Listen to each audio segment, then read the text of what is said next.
Play your role as a proud affiliate of Only Crits Dice. Check the link in the description for beautiful hard-edged dice sets as well as a coupon code in order to be able to get 15% off your next order. If you want amazing high-quality tabletop products as well as to support the channel, please go ahead and check it out. Enjoy the video. So as I've gone through this series talking about different archetypes and how to roleplay them at your table, there's been one request that I've gotten a few different times, and that's how to play a bestial character. And I've seen that in two different forms. One is talking about how to play a bestial character as in how to play somebody who acts like an animal, is vicious, bites into things, tears things apart, doesn't really know how to act in society. And the other one is how to play a bestial character more as how to play the monstrous races, the minotaurs, the bugbears, the goblins, how to play the races which are out there, more monstrous, wouldn't necessarily be accepted in normal human society in some settings. Well, you're a monster. And this one is difficult because when you're talking about that, you're talking about how to play this race based on the setting. And I don't know what settings that you guys are playing in. Maybe the setting you're playing in, the bestial races are some of the more common ones and the more accepted and the more civilized, while the humans are the more feral. Or maybe you're playing in one where there's a ton of racism and bestial races are generally just outlawed and pushed to the fringe of society. I don't know which one it is you're working with, and so it does make it difficult to talk about. But there are some tips I can give based on the setting, and so I will give a few different options based on different scenarios, and hopefully that can help. So let's talk about that.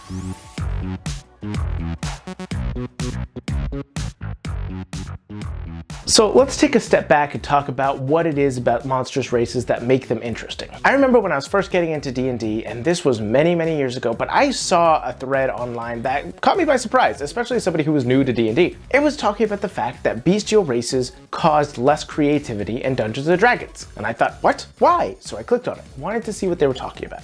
And the main point that they were trying to make throughout the entire thread was that they wished monstrous races were not so common and did not exist in D&D as playable characters because they felt that when people played a monstrous or exotic race, that made the entire character. They no longer tried to create an interesting character and instead just put all of their character traits into, I'm an exotic race, rather than actually trying to put some thoughts into the different traits of the character. You must be special. No. And I thought that was an interesting viewpoint. I didn't necessarily disagree with it. It caught me by surprise. I wondered, do people do this? But I was too new to D&D at the time to really be able to decide if it was or was not. However, now that I have played D&D for a long time and consider myself generally more advanced and experienced in it, I don't really agree with that sentiment whatsoever. Now, can people choose a monstrous race and just make that their entire character? Yes, absolutely. I have no doubt that people have done that. There could be somebody who could play a human and make a perfectly interesting character, but as soon as they're a minotaur, everything they do is about the fact that they're a minotaur. They're big, they're hairy, they have their horns, and they don't really put a lot of other characteristics into it. But I don't think that's generally a usual problem. I think more often the problem is, these days, that people choose a monstrous race and don't take into account that they are, well, a big old minotaur or a loxodon or anything similar. They treat themselves as just normal races, and a lot of the times the DM just treats it as a normal race, as if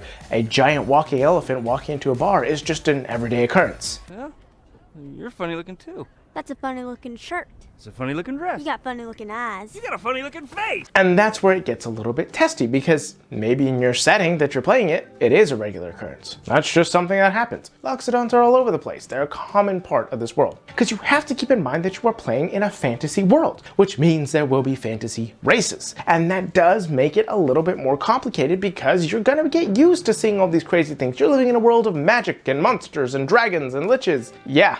You're gonna see some weird things, and while yeah, it may cause you to pause, like say if you saw somebody with really, really pasty skin and you'd never seen somebody with that skin color before, it would catch your eye, but you're aware that people with different skin colors exist in the world. So it's not going to just trip you out or totally confuse you. So in a world where there's tons of races, when you see a monstrous race, sure, it may catch your eye, but it's not gonna be a big deal, unless your DM has decided it is a big deal in your setting. And when playing a monstrous race, that is the first major tip I can give you. Talk with the DM at session 0 about how monstrous races, or your race in particular, is treated in this world. And honestly, it doesn't really matter what race you're playing. That should be one of your first steps in session 0, because it is important. For example, in my setting that I'm currently running, elves don't exist anymore. There was a large war between them and a bunch of other races, and this giant apocalyptic event happened that nobody remembers because it was wiped from history, but now elves, they're not there. And then one of my players wanted to play an elf. And so I had to consider, what does that look like? I didn't tell them no because I have a strong, firm rule for myself not to restrict races, not to restrict classes,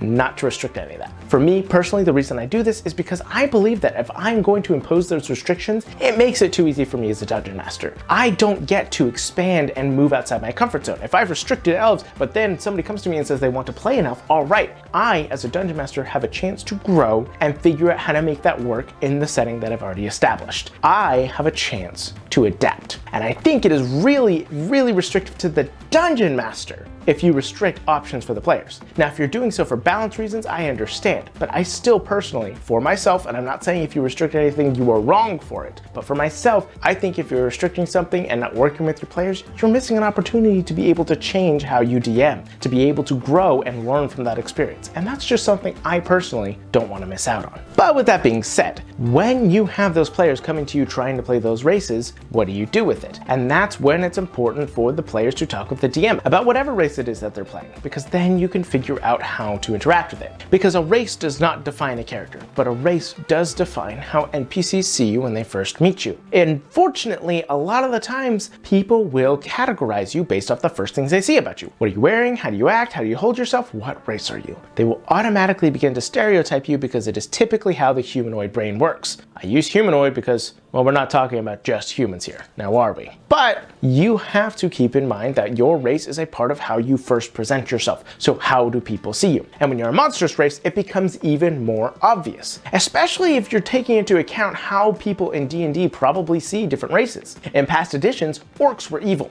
There wasn't any ambiguity about that. Literally on their character sheet, in their stat blocks, just the facts. Orcs had to be evil. Now they're moving away from that in newer editions of D&D, and good on them, because they shouldn't be teaching that your race defines how you think. That's a harmful, very harmful message. Your booze mean nothing. I've seen what makes you cheer. But now that that has been removed, it doesn't remove the fact that there's probably going to be some people in the D&D world who still have those outdated views. All orcs must be evil. So if you are a good, kind-hearted orc, they'll still look at you and think evil. It is important to keep that in mind. So you have to know how people are going to react to you in the world by working with your DM and adjusting your character on that. But then there's the other side of the spectrum, which is monstrous races or people who act like animals. People who are feral, terrifying, use their teeth and their claws, and there are actually a lot of races out there that use their teeth and their claws as natural weapons. Aarakocras and turtles, to name a few. And when you do that, typically you're going to come across as pretty animalistic, as you are using your animal weapons to assault something.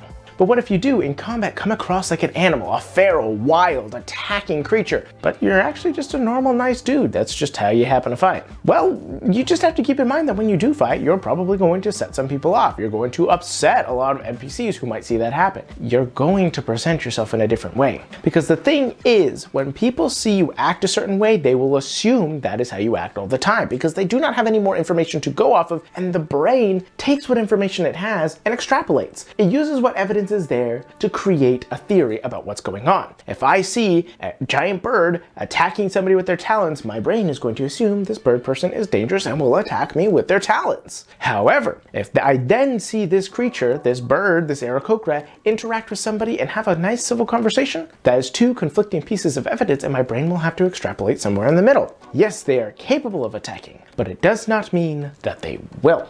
And that's the important thing to keep in mind when playing these types of characters. People will assume, people will stereotype, and it is up to you as the player, one, to prove them wrong, or to be able to display who you actually are and keep it in the back of your mind that that is how NPCs are going to interact with you more than likely. But two, it is important to work with your DM on figuring out how the world views those things and maybe try and change those things in the world. But either way, creating a monstrous race is interesting, but don't make it your whole personality. You do have to keep in mind that it will impact how the world sees you, but it does not have to impact how you play the character necessarily. Just how you are aware that people will interact with you, but still create a nice fleshed out character. And hopefully if you do all that, you can play a pretty interesting character at your table. So go out into the world, make it your own, you beautiful bastards. Don't forget to have a great day, and never forget to play a role. Thank you. Give me a gun.